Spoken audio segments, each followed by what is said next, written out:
Hello students, तो कैसे हो आप सभी। मेरा नाम है आकांक्ष आत्रे और आज हम अपना क्लास 10th हिस्ट्री का जो आपका चैप्टर नंबर 1 है the rise of nationalism in Europe उसको फर्दर प्रोसीड करेंगे। इससे पहले भी मैंने इस चैप्टर पर बहुत सारी वीडियोस बनाई हुई हैं, उन सभी का लिंक आपको डिस्क्रिप्शन बॉक्स में मिल जाएगा और बाकी की डिटेल्स भी इस वीडियो से रिलेटेड या फिर चैनल से रिलेटेड आपको डिस्क्रिप्शन बॉक्स में मिल जाएगी। तो चलिए मैं तो चलता हूँ नाइट कैंप के लिए, आपसे मिलूंगा बाद में, बाय बाय। जैसा कि आप सभी जानते ही हैं, जो इससे प्रीवियस वीडियो थी hunger, hardship and popular revolt, ये वीडियो जो है ये टॉपिक भूख, हार्डशिप और जो पॉपुलर रिवोल्ट है, आपके क्रांतियां हैं, विद्रोह हैं और कठिनाइयां थी, ये टॉपिक में व्यूअर्स के बारे में हमने इससे प्रीवियस वीडियो में पढ़ा ही था। शायद अब तक आपने ये वीडियो नहीं देखी है, कोई बात नहीं। अगर ये टॉपिक समझ में नहीं आएगा तो वीडियो देख लेना, जिसका लिंक आपके डिस्क्रिप्शन बॉक्स में मिल ही जाएगा, जिसमें हमने जैसे कि मैंने आपको बताया व्यूअर्स के बारे में पढ़ा था, जो बुनाई कर्मी लोग थे उनके विद्रोह के बारे में, क्योंकि उनके ठेकेदार लोग थे उन्हें कम दाम कैसे देते थे, उनसे पूरा काम तो ले लेते थे, उनसे निर्मित टेक्सटाइल्स भी ले लेते थे, लेकिन फिनिश टेक्सटाइल लेने के बावजूद भी वो उन्हें उनकी पूरी मेहनत का दाम नहीं देते थे, जिस वजह से उन लोगों ने उनके खिलाफ क्रांति कर दी थी। ये सभी चीज़ें हमने इससे प्रीवियस वीडियो में पढ़ी थी। आज की जो हमारा टॉपिक होगा वो होगा इस चैप्टर का द रिवॉल्यूशंस ऑफ लिबरल्स 1848। हाँ, ये टॉपिक मैं इस वीडियो में कवर करूँगा। और एक बात और, हाँ, ये जिस टॉपिक से रिलेटेड मैंने कुछ आपको सम छोटे छोटे पॉइंट्स जो ने आप एक तरह से नोट्स भी कह सकते हो, जिसे आपको कोई क्विक रिवीजन में ले सकते हो। अगर आप बाद में इस टॉपिक को रिवाइज करोगे तो वे पॉइंट्स आपके काम आएंगे। वैसे तो मैं आपको रिकमेंड करता हूँ हर बार कि आप इस टॉपिक से या कुछ भी टॉपिक हो उससे रिलेटेड नोट्स खुद के बनाए, क्योंकि खुद के ही नोट्स सबसे बढ़िया होते हैं। बाकी का टाइम नहीं खराब करूँगा, बस इतना कहूँगा कि अगर आप की एक तरह से मैंने हेल्प के लिए कुछ पॉइंट्स इस टॉपिक से रिलेटेड डिस्क्रिप्शन बॉक्स में दे दिए हैं, आप वीडियो के बाद में उनको देख लेना। तो चलिए और टाइम नहीं खराब करते हैं, टॉपिक शुरू करते हैं। Parallel to the revolts of poor, unemployed and starving peasants and workers in many European countries in the year 1848, a revolution led by the educated middle classes was underway, parallel to the revolts of poor।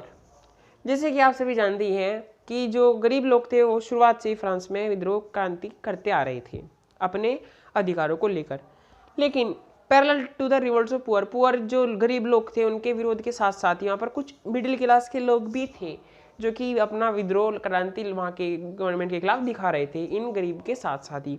और ये जो poor लोगों में कौन कौन लोग आते थे, अनएम्प्लॉयड लोग, बेरोजगार लोग थे, स्टार्विंग पीजेंट्स जो भूखे किसान थे जिनको अपना पालन पोषण के लिए आहार नहीं मिल पा रहा था, and workers in many European countries in the year 1848। अगर आपको याद हो जो 1848 का ईयर है, ये एक तरह से फूड स्कार्सिटी का ईयर है, जो कि हमने से पिछली जो वीडियो थी उसमें पढ़ा ही था। 1848 was the year where food prices and bad harvest is in its peak.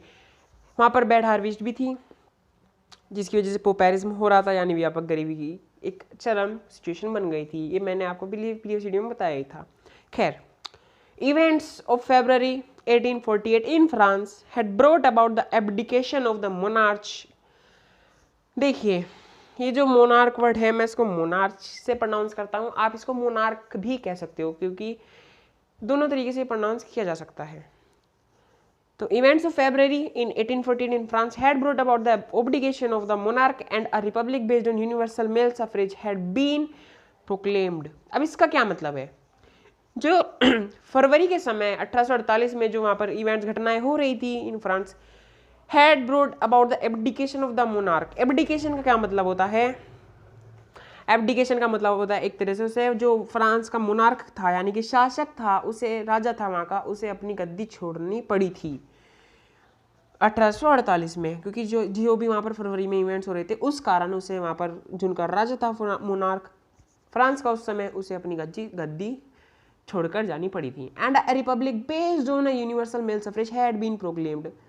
और एक उसके बाद क्या हुआ, उसके बाद फ्रांस को एक तरह से रिपब्लिक घोषित किया गया और universal male suffrage had been proclaimed.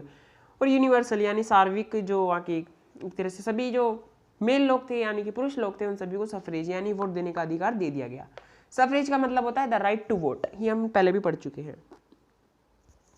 In other parts of Europe where independent nation states did not yet exist, such as Germany, Italy, Poland, Austria, Hungarian empire.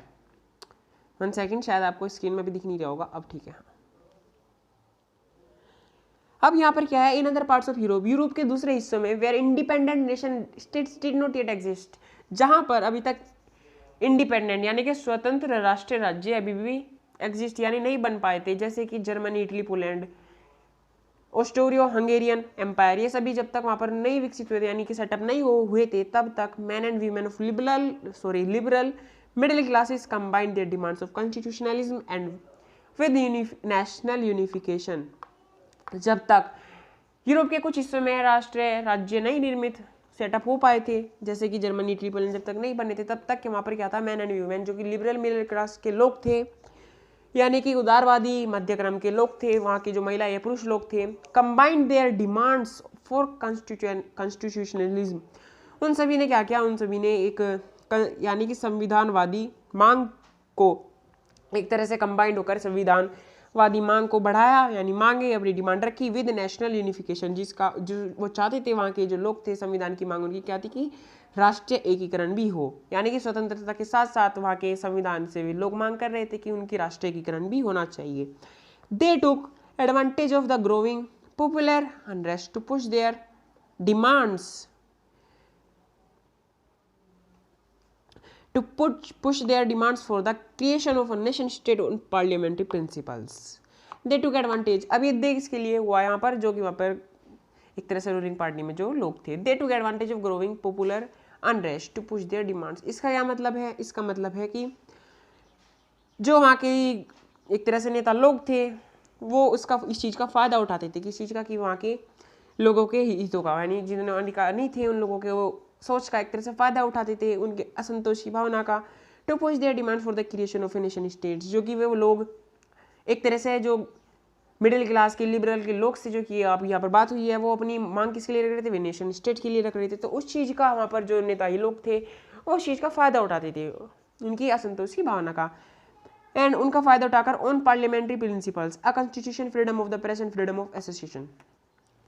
उन लोगों की मांग क्या थी, जो लिबरल मिडिल क्लास लोग थे, उनकी मांग थी कि एक संविधान हो, फ्रीडम ऑफ द प्रेस हो, वहाँ की मीडिया को, वहाँ की प्रेस को, न्यूज़पेपर्स में, जैसे कि पहले पढ़ चुके, आज़ादी नहीं थी, वहाँ पर एक सेंसरशिप थी, जिस वजह से जो न्यूज़पेपर्स थे या फिर प्रेस मीडिया थी वो उसके ही अकॉर्डिंग वहाँ पर अप्रूवल तब मिलती थी, तो वो लोग छापते थे। इसलिए भी चाहते थे कि फ्रीडम ऑफ प्रेस भी एंड फ्रीडम ऑफ एसोसिएशन यानी संगठन बनाने की भी ना आज़ादी हो। ये वहाँ के लिबरल मिडिल क्लास के लोग चाहते थे। तो कुछ लोग ग्रोइंग पॉपुलर अनरेस्ट इस चीज़ का फ़ायदा उठाकर सत्ता में आ रहे थे। In the German regions of a large number of political associations whose members were middle classes, professionals, businessmen and prosperous artisans come together in the city of Frankfurt and decided to vote for all German National Assembly। अब क्या होता है, अब in the German regions a large number of political association, यानी एक German, अब German क्षेत्र में, जर्मन रीजन में बहुत सारी पॉलिटिकल एसोसिएशन हुई है, यानी कि संवैधानिक संगठन हुए, whose members were middle class professional, जिनके मिडिल क्लास के, जिनके एक तरह से आप कह सकते हो कि लीडर कौन थे, मिडिल क्लास के लोग थे। उनमें क्या क्या कौन कौन से लोग आते थे, प्रोफेशनल्स थे, बिजनेसमैन थे, प्रोस्पेरस आर्टिशियंस थे। प्रोस्पेरस का मतलब होता है एक तरह से समृद्ध लोग। And came together in the city of Frankfurt and decided to vote for an all German national assembly. वो सभी लोग एक संगठन बनाकर इकट्ठा होते हैं और डिसाइड करते हैं फ्रैंकफर्ट शहर में वहाँ पर इकट्ठा होकर कि एक ऑल जर्मन नेशनल असेंबली हो, यानी कि एक जर्मन की एक नेशनल असेंबली स्थापित हो जिसमें उन सभी को एक समान मताधिकार देने का अधिकार मिले। On 18 May 1848 831 elected representatives marched in a festive procession to take their places in the Frankfurt Parliament convened in the Church of St. Paul। देखिए इस डेट को आप जरूर मार्क कर लीजिए, एग्जाम में पूछा जा सकता है। 18 मई 1848 को 831 इलेक्टेड रिप्रेजेंटेटिव्स, यानी कि जो चुनावी एक तरह से जो चुनाव होकर चुने गए थे वहाँ के लोगों के द्वारा, वो प्रतिनिधि मार्च ने फेस्टिव प्रोसेशन, फेस्टिव प्रोसेशन मतलब एक तरह से सजे धजे जुलूस में एक तरफ से मार्च करते हैं, यानी जुलूस बुलाते हैं to take their places in the Frankfurt parliament. और क्या करते हैं, सभी को वहाँ पर एक पार्लियामेंट में अपने गद्दी स्थापित कर लेते हैं, यानी ग्रहण कर लेते हैं। To convene in the church of the St Paul. और ये जो इन्होंने एक तरह से जुलूस बुलाया था, ये कहाँ पर बुलाया था, एक तरह से चर्च ऑफ एस्टिपोल, एस्टिपोल के चर्च में इन्होंने एक जुलूस बुलाया था। अब क्या होता है, they drafted a constitution for a German nation to be headed by monarchy subject to parliament. देखिए इसका क्या मतलब है, यानी कि वे लोग जर्मन राष्ट्र के नाम एक संविधान एक तरह से निर्मित करते हैं, तैयार करते हैं, and headed by monarchy subject to parliament, और एक ऐसे शासक को, यानी एक संसद में एक ऐसे शासक को बैठा देते हैं जो कि उसके अधीन था। When the deputies offered the crown on these terms to Frederick William IV, King of Prussia, he rejected it and joined other monarchs to oppose the elected assembly. अब क्या होता है देखिए, When the deputies offered crown on these terms to Frederick William IV, जब जो वहाँ के deputies लोग थे, यानी कि एक तरह से संवैधानिक लोग थे, राजनीतिक लोग थे, who offered the crown on these terms का मतलब है कि एक ऐसे शासक को चुना जाना था जो कि अपने संसद के अधीन, यानी वहीं पर उसे रहना था। तो जब ये ऑफर करते हैं फ्रेडरिक विलियम फोर्थ को, जो कि किंग ऑफ पर्शिया है, वो मना कर देता, he rejected it and joined other monarchs to oppose the elected assembly, और संसद में ऐसे लोगों को ज्वाइन कर लेता है जो पहले से इसके खिलाफ थे। While the opposition of aristocracy and military became stronger, जबकि जो अपोजिशन पार्टी थी, एरिस्टोक्रेसी कौन होती है, एरिस्टोक्रेसी एक तरह से कुलीन वर्ग होते हैं, जो मैंने आपको इससे पहले बहुत सारे वीडियोस में बताया हुआ है। कुलीन वर्ग यूरोप में, पूरे यूरोप में प्रभुत्वशाली प्रभावशाली एक तरह से एक ग्रुप है, एंड मिलिट्री बिकेम स्ट्रोंगर, और जो मिलिट्री थी वहाँ पर स्ट्रोंगर हो गई थी,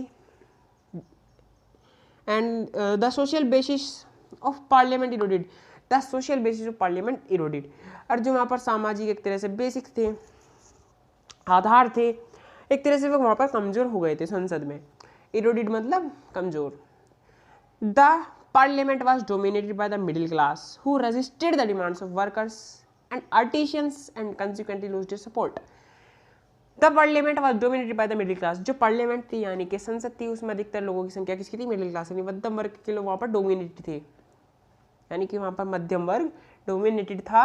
who resisted the demands of workers, जो कि एक तरह से रिफ्यूज कर देते थे, यानी एक तरह से मना कर देते थे, इसका खंडन कर देते थे किसकी डिमांड्स को, वर्कर्स या फिर जो आर्टिशियंस लोग थे, इनकी डिमांड सुनते ही नहीं थे, उसे बहाल कर देते थे एकदम। And consequently lost their support, और इसी कारण इन लोगों का सपोर्ट छोड़ दिया, यानी कि मध्य वर्ग के लोगों ने वर्कर्स एंड आर्टिशियंस एक तरह से उनका सपोर्ट उनके लिए खत्म हो गया। In the end troops were called in and assembly was forced to disband. अब आखिर में क्या होता है अंत में, ट्रूप्स का मतलब होता है सैन्य टुकड़ी, यानी एक सैनिकों का दल, सेना का दल एक तरह से असेंबली के अंदर बुलाया गया, जिसने जो वहाँ पर जबरदस्ती जो संसद थी वहाँ पर मीटिंग चल रही थी, उसको डिसबैंड यानी उसको रद्द कराया। अब आगे क्या होता है देखते हैं। The issue of extending political rights to women was a controversial one within the liberal movement. अब उदारवादी आंदोलन के दौरान एक extending political rights to women, यानी वहाँ के महिलाओं के लिए एक तरह से जो राजनीतिक अधिकार थे उनको एक्सटेंड करना था या नहीं करना था, उदारवादी आंदोलन के दौरान एक बहुत बड़ा मुद्दा बन चुका था, वहाँ पर कंट्रोवर्शियल बन चुका था, यानी कि विवादास्पद मुद्दा बन चुका था कि हम महिलाओं को उनके अधिकार मिले या नहीं देने चाहिए, या उनके एक्सटेंड होने चाहिए, या जो भी थे जितने भी थे उनका एक्सटेंड होना चाहिए नहीं। उदारवादी आंदोलन के दौरान वहाँ पर एक ये विवादास्पद मुद्दा बना, इन विच large numbers of women had participated actively over the years, जहाँ पर जबकि जो वहाँ पर महिलाएं थी वो एक बहुत बड़ी संख्या में पार्टिसिपेट कर रही थी बहुत सारे सालों से पॉलिटिकल, यानी कि सेशंस में, मीटिंग्स में जो महिलाएं थी वहाँ की वो बहुत सालों से बहुत बड़ी संख्या में पार्टिसिपेट कर रही थी। फिर भी women had formed their own political association, जबकि उन्हें कहीं किसी और से सहयोग नहीं मिला तो उन्होंने क्या किया, उन्होंने खुद के पॉलिटिकल एसोसिएशन, यानी कि संवैधानिक एक तरह से आप समझ सकते हो एसोसिएशन ने संगठन निर्मित किए, यानी बनाए, पॉलिटिकल यानी एक राजनीतिक एक तरह से संगठन उन्होंने खुद बना लिए। Founded newspapers and taken part in the political meetings and demonstrations. अब वे क्या करते हैं, founded newspapers and taken part in the political meetings. अब वे बहुत सारे एक तरह से आप ऐसे समझ सकते हो कि न्यूज़पेपर्स भी बनाते हैं, जिनमें या तो वे अपने विचार रखते हैं या फिर वे न्यूज़पेपर्स खुद से बनाते हैं, यानी आप उन्हें एक तरह से न्यूज़पेपर्स एक विचार अपने प्रकट करने के लोगों के सामने एक तरह से माध्यम समझ सकते हैं। And taken part in political meetings, और वे राजनीतिक सभाएं होती थी उन सभी में भी हिस्सा लेते थे। एंड डिमोन्स्ट्रेशन, जैसे कि आप जानते हो प्रदर्शनों में भी वे हिस्सा लेते थे। डिमोन्स्ट्रेशन मतलब प्रदर्शन, सभी पॉलिटिकल पार्टीज करती हैं, आप सभी इतना तो जानते ही हो। Despite this they were denied इसके बावजूद उन्हें मना कर दिया गया, despite this they were denied. अब आगे क्या होता है, suffrage rights during the election of the assembly, यानी कि उनको जो राइट था, यानी क्या राइट था, सफरेज। सफरेज का क्या मतलब होता है, सफरेज का मतलब मैंने आपको पहले भी बताया, सफरेज का मतलब होता है राइट टू वोट, यानी कि इसके बावजूद भी उन्हें मना कर दिया गया असेंबली में, यानी उनके जो इलेक्शन के दौरान जो उनके वोट देने के अधिकार थे उनसे छीन लिए गए। When the Frankfurt parliament convened in the church of St Paul, ये स्टुअर्ट पोल होगा कुछ ऐसे ही नाम, आप इसको, ये एक नाम है, नाम तो मुझसे फ्रांस के वहाँ पर प्रोनाउंस होते ही नहीं, यह जिम्मेदारी तो मैं आप पर छोड़ रहा हूँ, ठीक है। व्हेन द फ्रैंकफर्ट पार्लियामेंट, यानी कि जब एक तरह से जो मीटिंग है स्टीपोल चर्च में जो हो रही थी संसद की, जो कि फ्रैंकफर्ट शहर में है, women were admitted only as observers to stand in the visitors gallery। होता क्या है कि जो वहाँ की महिलाएं थी, जब स्टीपोल चर्च में जो कि फ्रैंकफर्ट सिटी में है, वहाँ पर संसद की मीटिंग हो रही थी, तो जो वहाँ पर महिलाएं आई थी ओनली एज ऑब्जर्वर्स, यानी उन्हें एक प्रेक्षकों के तौर पर वहाँ पर बुलाया गया था, यानी वे खुद एज दर्शक दीर्घा में बैठने के लिए दर्शकों के तौर पर वे आई थी। कितनी अच्छी बात है ना। अब आगे देखते चलिए, दो conservative forces were able to suppress liberal movements in 1848। अब क्या होता है, हालांकि जो कंजर्वेटिव्स थे यानी कि रूढ़िवादी थे, वो फोर्सेस, वो जबरदस्ती एक तरह से फोर्सेस ताकतों से, अपनी रूढ़िवादी ताकतों से सप्रेस कर देते थे लिबरल मूवमेंट्स को, यानी उदारवादी जो आंदोलन थे उन सभी को वो एक तरह से सप्रेस कर देते थे। उन्होंने कर दिया था 1848 में। They could not restore old order, हालांकि वे जो ओल्ड ऑर्डर था, यानी वहाँ पर एक तरह से पुराने कानून नियम थे, वो उन्हें वापस से बहाल नहीं कर पाए, उसमें वे एबल सक्षम नहीं हो पाए, यानी रिस्टोर नहीं कर पाए। Monarchs were beginning to realize that the cycles of revolution and depression, देखिए बहुत अच्छा पैरा लाइन है, आप इसको अच्छे समझेंगे। Monarchs were beginning to realize that the cycles of revolution and depression could only be ended by granting concessions to the liberal nationalist revolutionaries। अब होता क्या है, monarchs were beginning to realize, जो वहाँ पर शासक थे, सम्राट थे, मोनार्क्स शासक, उन सभी को ऐसा महसूस होना शुरू हो जाता है कि जो cycles of revolution and depression, जो ये क्रांति और दमन की जो एक तरह से साइकिल चली आ रही है, कुड ओनली बी एंडेड, वो एक तरह से खत्म हो सकती है किसके द्वारा, by granting concession to the liberal nationalist revolutionaries, यानी जो उदारवादी और राष्ट्रवादी वहाँ पर क्रांतिकारी थे उन्हें रियायतें देकर ही उदारवादी और राष्ट्रवादी क्रांतिकारियों को रियायतें देकर ही, छूट देकर ही एक तरह से जो साइकिल रिवोल्यूशन एंड डिप्रेशन की, क्रांति की और दमन की, वो रोकी जा सकती थी। जो वहाँ के सम्राट थे, शासक थे, उन्हें ऐसा महसूस होना शुरू हो गया था। In the years after 1848 the autocratic monarchies of central and eastern Europe began to introduce the changes that had already taken place in Western Europe before 1815। अब होता क्या है, 1815 के कुछ सालों बाद, 1815 के बाद द ऑटोक्रेटिक मोनार्कीज, यानी कि जो निरंकुश शक्तियाँ थी वहाँ पर शासकों की, of central and eastern Europe, यानी मध्यम और पूर्वी यूरोप में, began to introduce the changes, यानी पूरे निरंकुश शक्तियों के जो शासक थे, एक तरह से अपनी शक्तियों का एक तरह से जिन पर लगाम नहीं था, वह जैसे वैसे यूज करते थे, यानी उन्हें मध्यम और पूर्वी यूरोप में चेंजेस यानी बदलाव लाने शुरू किए। उन्होंने क्या किया, उन्होंने बदलाव लाने शुरू किए। That had already taken place western Europe before 1815। हालांकि ये चेंजेस पूरे वेस्टर्न यूरोप में 1815 से पहले से ही चले आ रहे थे, यानी जो शासकों ने वहाँ पर बदलाव लाने चाहे वो 1815 में वेस्टर्न यूरोप में पहले से ही चले आ रहे थे। दस serfdom and bonded labour were abolished both in the Habsburg dominions and in Russia. अब सर्फडम का क्या मतलब होता है, मैंने आपको पहले भी बताया, अगर आपने मेरी वीडियोस देखी हैं। सर्फडम का मतलब होता है भूदास।